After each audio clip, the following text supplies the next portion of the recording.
Freddie was the name he went by, and almost non-communicative. Schizophrenic, actively hallucinating much of the time, hearing things, seeing things, feeling things that weren't really there. But he played a beautiful saxophone. And he played in the band. And to me, Freddie epitomizes what we were about in the activity therapy program, which was we were focusing on the healthy part of a person, the well part of a person, whether they were involved in some sports and athletics, or whether they were involved in arts and crafts, in home art, sewing and cooking, dancing or singing. That's what we were focusing on rather than the pathology. I was there for about 10 years until the hospital closed. When I first went there, I was very upset. The first week I was there, I had a number of people come to the library who wanted in early, and I couldn't let them in there early, and it was kind of cold and windy and rainy at that particular time. And I had this one little man who had been a school teacher who had a debilitating disease, and it was also beginning to affect his mind. And he used to stand at the door with his nose pressed against the door and cry. But I could not let him in be 4 hours. That was a rule of everyone. We had to be very careful because some of the patients were dangerous. I went into the back room behind my office where we had our supplies and everything, and I cried 3 or 4 times during that first week or two because I didn't think I could handle it emotionally. We had little book clubs, and sometimes they would have game time and that type of thing. I also worked in the professional library. They were so diverse from each other. We had some very talented people. I thought it was a wonderful experience. I had great empathy for a lot of the people who were there. All dressed up for the occasion, Miss Helen Downs looks over the cake baked in honor of her 100th birthday at a party held yesterday at Peoria State Hospital. Miss Downs, born September 30th, 1868, has spent 45 of her 100 years at the hospital, being admitted October 18th, 1923. Her records show that she is from Chicago and was a factory worker. She has no living relatives. 55 years at the Peoria State Hospital, and not a single visitor or letter in all that time. He was wheeled downstairs to the sunroom to find 80 birthday cards waiting for him, flowers filling the room, and a birthday cake of a tabletop size adorned by 100 candles. Everyone talked with the centenarian, who beamed at them all, saying thank you, thank you, thank you. There was a birthday package to unwrap, too, and the delighted old man eagerly unwrapped it to find a pair of soft slippers. He and the cake were paraded through the wards upstairs. Fellow patients also sang happy birthday. The candles were lighted, and all 52 patients on the ward were served cake and fruit punch. Without assistance, the honored guest stepped from the wheelchair to return to his bed. He feeds himself, takes his own baths, and was recently discovered scrubbing the bathroom floor of his own volition. Archie Greer was 45 years old when he entered the hospital in 1903, a year after the institution was opened. He was admitted on June 15, his birthday that year. In all the years, he had no greetings or visitors from the world outside. One of the volunteers who go to the hospital weekly to entertain and talk with the patients noticed on Greer's bed card the birth date 1858. The occasion was a new experience for husbands of volunteers who accompanied their wives to the hospital for the first time and helped with the party, some of them choking up so on the happy birthday they could not go on with the singing.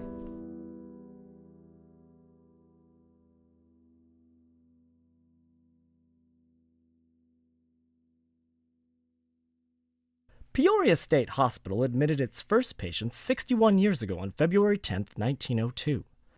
Throughout its years, its philosophy of patient care has been in terms of non-restraint, non-resistance, 8-hour day, and non-imprisonment.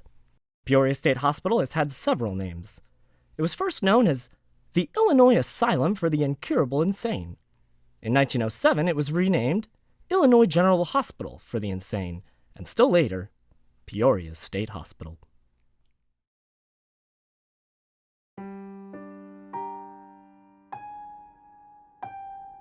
We were to help people help themselves.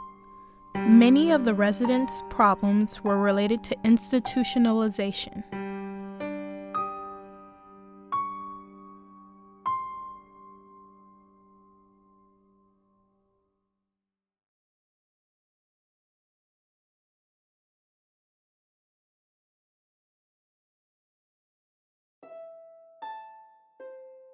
You can't work in mental health without having favorite patients. You're not supposed to, but it happens. Clifford really wanted the job. And so Jack said, well, we'll give you a try. We'll give you a try. Well, Clifford came every day. He was just as faithful as could be. And he emptied every trash can. He would say, have a Merry, Merry, and a Happy, Happy. Merry Christmas and a Happy New Year. Clifford was a special guy. He broke my heart one day. I wasn't looking for him, but I turned around and there he was. He was behind me. And he said, Bill, I got to ask you something. And I said, what's that, Clifford? He said, would you adopt me? I said, Clifford, I said, you usually adopt small children. I said, you're old enough to be my father. Clifford was probably 60 years old then, but he still needed somebody. But this one particular man said to me one time, I couldn't understand. He seemed like he was pretty normal, and I never could quite understand what he was doing in there. But every fall he would come and he would admit himself. If you admit yourself, then you can check yourself out whenever you're ready. He said, I do this every fall because I don't have a home. And he said, so I come over here and I check myself in, and I stay all winter, and you entertain me and you feed me and you give me a home and a place to stay. And then in the spring, when the weather gets good, he said, I leave. But he said, you people here on the staff, you think I'm crazy. But he said, you have to come in and punch the time clock every morning. And you're absolutely dedicated to your jobs, and you have to do whatever they say to tell you all day long. And he said, we just go out and sit in the garden and watch the flowers and see the birds. And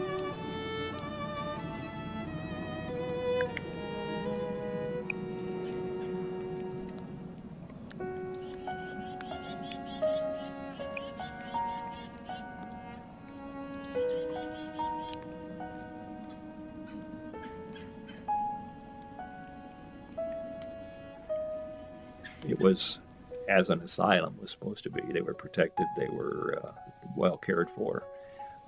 It was good. I think they were happy during Zeller's time. That's for sure.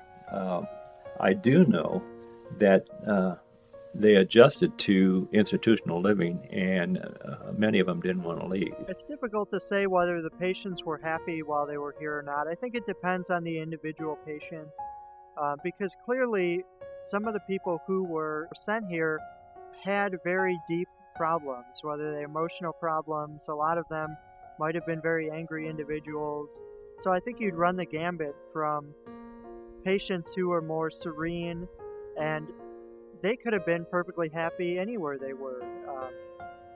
Just because they weren't able to function as a regular human being out in society doesn't mean here in this environment that they wouldn't find that much more pleasant to be in. Oh, I think they were definitely happy in Zeller's time. Absolutely. They were busy. They were dressed every day. They were bathed. They were clothed. They got to work. As a patient here at Peoria State Hospital, there could have been some moment where maybe they were running through the field over there and caught a glimpse of a butterfly or something. And, to them, that was one of the happiest moments of their life. So it's hard for me to sit here and judge and say, well, there were no happy memories at Peoria State Hospital. Emotionally, I think the patients that came here, how they thought of it, some of them thought it was home, some of them thought it was hell. I mean, you have the people who are totally mentally and emotionally disabled next to people who had drinking problems. Or with some women, they were deemed as delirious or whatever just because their husbands didn't like them. And they're in there with hardcore psychiatric patients. And I imagine it's just insanity and fear, and it's just a hell broth of humanity. And who knows what that was like. Like severely mentally ill people today with serious mental illness that results in some very strange behavior. They would change soul. They would be normal for a while, and then suddenly they just have a whole different personality. I think those were probably our worst patients, were ones that were actually brought here from the prison system. When you're dealing with alcoholics and schizophrenics, you have your occasional ones that are violent, but it's one that have done violent in their life that they were most cautious with. We've had some really very serious incidents with other people, not too many, but I didn't have any time when I felt really frightened or was attacked or anything like that. In working with them, especially some of the ones that were so bad and so pitiful. You can imagine we had all types there, all levels of education, all ages. If you're going to work with people like that, you have to maintain your vigilance. You have to be aware of the things that can happen without being scared to death all the time. But it was the only way people had to control people who were extremely violent. There were no medications. There were some very primitive sedatives that could be used, but essentially when they used those sedatives, the person was just simply knocked out. So they were either awake and dangerous, if they were dangerous, or they were comatose because they'd been given a sedative. There was nothing in between. The most severely mentally ill people, of course, were just about impossible to handle.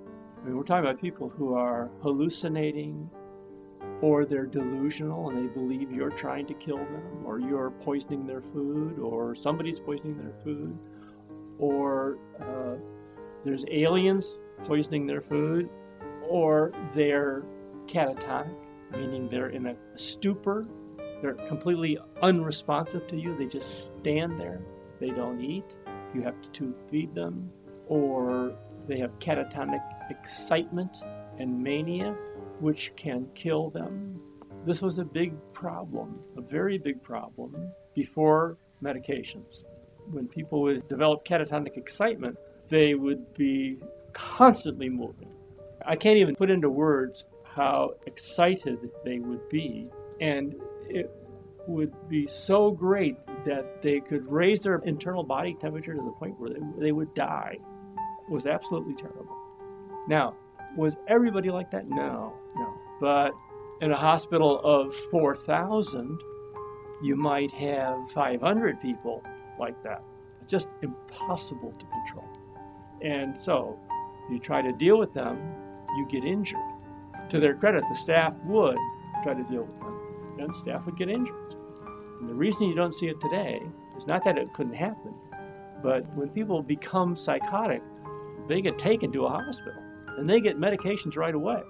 Now, I'm talking about before there were medications. Prior to the mid-1950s, it was a very different ballgame. Not a game at all. We did things at Peoria State. We provided activities. We had parties. We played games. People would come, they would participate, and they seemed to enjoy it, and they seemed to get better. At Galesburg, when I went there, they were more progressive. We had to write a prescription as to why we had the patient involved with the activities and what we wanted to accomplish, what our goals were, what our objectives were, and what our means of achieving them were. That was really, I thought, cutting edge. We had to have lesson plans for each one of our programs. We didn't just go take a ball and to the gym and do something. We had to have a reason for doing that. That went on and evolved to a point where we actually involved the patient in designing the treatment program. Like when you go to a doctor, you and your doctor consult as to what treatment's going to happen. Well, this is what we did with the patients. Overall, I think the employees here took on the same beliefs as Dr. Zeller. They were just so compassionate. They just wanted everybody to get better. They treated them like family. People go into the mental health profession because they want to help other people. They gave the patients jobs. They gave them a reason for living. They didn't just put them in a day room where they would sit all day with other patients. They gave them things to do, something to look forward to. And when they took the jobs away, some of them tried to go to work and they wouldn't let them work. And I think it was very detrimental to them. These were part-time jobs. They might work a few hours a week. One could say, well, they were paid by the room and board and treatment. In that era, people would go to state hospitals and some would not improve, so they would stay. And they could stay for decades. There had to be patients working to maintain these places. You've never had enough staff to do it. Plus, work is good. Work is good for people.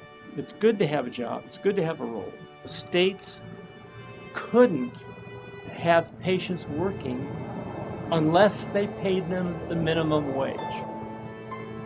Well, states had no money to do that. It was well-intentioned, but it was a bad thing to have happen.